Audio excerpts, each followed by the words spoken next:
బావమరిది పేరు తీసినావు, నా తమ్ముడు పేరు తీసినావు. ఓకే, నా బావమరి మీద ఆరోపణలు చేసినావు, నా తమ్ముడి మీద ఆరోపణలు చేసినావు. హౌస్ కమిటీ వేయడానికి హరీష్ రావు రెడీయా అని నన్ను అడిగినావు కదా. I'm ready. నీ తమ్ముళ్ళు చేసిన భూ కుంభకోణాల మీద, నీ తమ్ముళ్ళు చేసిన టీడీఆర్ కుంభకోణాల మీద, నీ తమ్ముడు చేసిన కేఎల్ఎస్ఆర్ టెండర్ల కుంభకోణం మీద నువ్వు రెడీ అయితే నా తమ్ముడి మీద నేను కూడా రెడీ. ఇద్దరం కూడా ఎంక్వైరీకి ఇద్దాం. నా బావమరిది మీద ఆరోపణ చేసినావు కదా, నేను రెడీ. నీ బావమరిది సృజన్ రెడ్డి అమృత్ టెండర్లలో చేసిన కుంభకోణం మీద, నీ బావమరిది సృజన్ రెడ్డి సింగరేణిలో ఓబీ టెండర్లలో చేసిన కుంభకోణాల మీద నువ్వు రెడీ అయితే నేను రెడీ. రేవంత్ రెడ్డి, ఇంకో మాట చెప్తున్నా, నేను చెప్పిన హౌస్ కమిటీ వేయకు, నువ్వు చెప్పిన సిబిసిఐడి వద్దు. ఇద్దరం కలిసి హైకోర్టు సిట్టింగ్ జడ్జి చేత విచారణ జరిపిద్దాం. Are you ready mister Revanth Reddy? Let's give it to high court sitting judge. నిజాలు బయటకు రాని. I'm ready. Are you ready? తోక ముడిచి బారిపోకు, చిల్లర మాటలు మాట్లాడకు, నీ చెంచాగాలతో నన్ను తిట్టించే ప్రయత్నం చేయకు. దమ్ము ఉంటే, నిజాయితీ ఉంటే come on, will give it to sitting judge. Are you ready? లేదంటే క్షమాపణ చెప్పు. తప్పుడు ఆరోపణలు చేసినందుకు క్షమాపణ చెప్పు. నేనెన్నడూ పొంగిలేటి గారికి ఫోన్ చేయలే.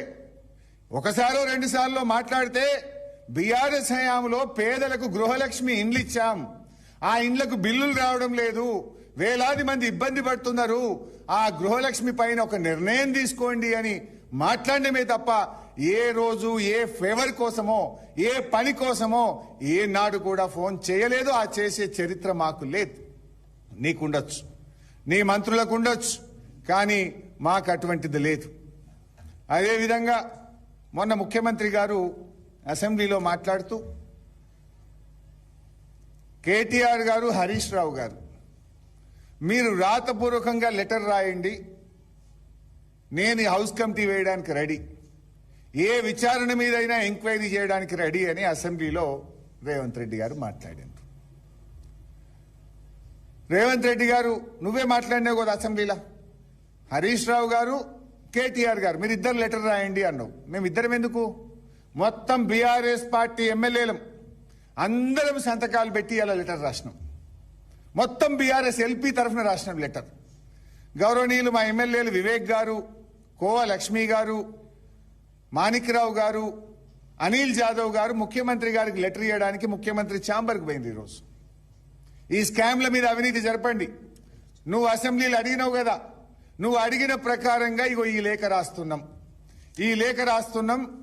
ఈ లేఖ మీద విచారణ జరపండి రేవంత్ రెడ్డి గారు అని చెప్పి ఈ లేఖ ఇవ్వడానికి మేము 4 ఎమ్మెల్యేలం మా పార్టీ తరఫున ముఖ్యమంత్రి గారి ఆఫీస్లో అసెంబ్లీలో వెళ్లారు. వెళ్తే లోపలికి వెళ్లి అటెండర్ గారు, బీఆర్ఎస్ ఎమ్మెల్యేలు వచ్చారు, మిమ్మల్ని కలుస్తారట ముఖ్యమంత్రి గారు అంటే బట్టి విక్రమార్క గారు లోపల నుంచి బయటకు వచ్చింది. ముఖ్యమంత్రి గారు బిజీ ఉన్నారు, అసెంబ్లీ అయిపోయిన ఇంకా కలుస్తారు, ఇప్పుడు కలవరు అని చెప్పి పంపించారు మా ఎమ్మెల్యేలను. నువ్వు కలవరని పంపిస్తే మేము ఊరుకోలేదు. అసెంబ్లీలోనే మాట్లాడి స్పీకర్ గారి ద్వారా వీటి మీద విచారణ జరపాలని చెప్పి అసెంబ్లీలోనే ముఖ్యమంత్రి గారికి ఈ లేఖ పంపించాం. ఈ లేఖ అసెంబ్లీలోనే పంపించాం. మేమేమడుగుతున్నాం, ఇవాళ ముఖ్యమంత్రి గారు నువ్వు అంతా పారదర్శకంగా ఉన్నా ఏ విచారణకైనా సిద్ధం అని మాట్లాడినావు కదా, కమాన్. మేము 20 స్కామ్ల మీద ఈరోజు ముఖ్యమంత్రి గారికి లేఖ పంపాం.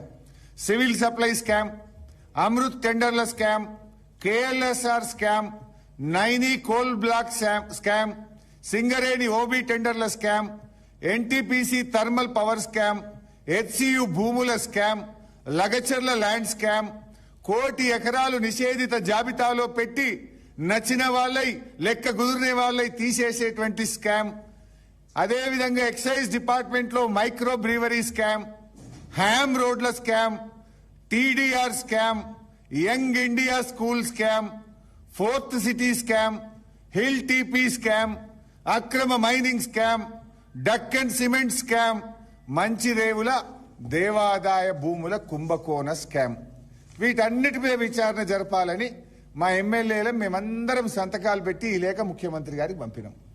ముఖ్యమంత్రి గారు, నువ్వు అంత సత్య హరిశ్చంద్రుడు అయితే, నువ్వు తప్పు చేయకపోతే, నువ్వు మాట మీద నిలబడే మనిషివైతే నీలో చీము నెత్తురుంటే నువ్వు అసెంబ్లీలో చెప్పిన దాని ప్రకారంగా దీని మీద సిట్టింగ్ జడ్జితో విచారణ జరుపు.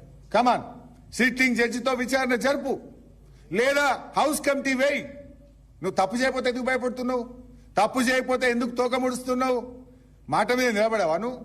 అసెంబ్లీలో కదా నువ్వు హామీ ఇచ్చింది. మా ఇద్దరినే కదా ఉత్తరం రాయమన్నది. ఇద్దరం కాదు, మొత్తం మంది ఎమ్మెల్యేలను కలిపి ఉత్తరం రాసినాం.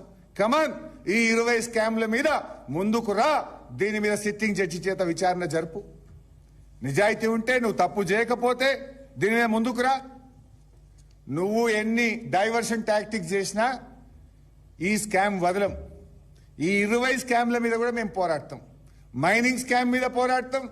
ఈ 20 స్కామ్ల మీద కూడా రాష్ట్ర ప్రభుత్వ ఖజానాకు నష్టం జరగకుండా, ఈ రాష్ట్రానికి నష్టం జరగకుండా, తప్పు చేసిన వారికి శిక్ష పడేదాకా కూడా మేము పోరాడుతూనే ఉంటాం.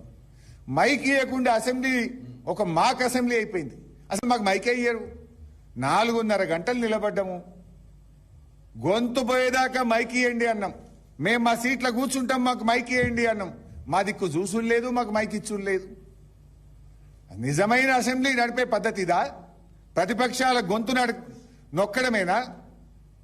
ఇదే రకమైనటువంటి పద్ధతి అని నేను అడుగుతా ఉన్నాం. హౌస్ కమిటీ అడిగితే తప్ప, ప్రజాధనం దుర్వినియోగం చేస్తుంటే మేము దాన్ని ప్రశ్నించడం తప్ప. ఇది ఎట్లుందంటే ముఖ్యమంత్రి గారికి ఒక భయం. పొంగులేటి గారికి ముఖ్యమంత్రి గారి మధ్య వాటాలుంటాయి. ఏ ల్యాండ్ స్కామ్ జరిగినా 50-50, 30% తీసుకుంటారు ల్యాండ్ క్లియర్ చేయాలంటే. 30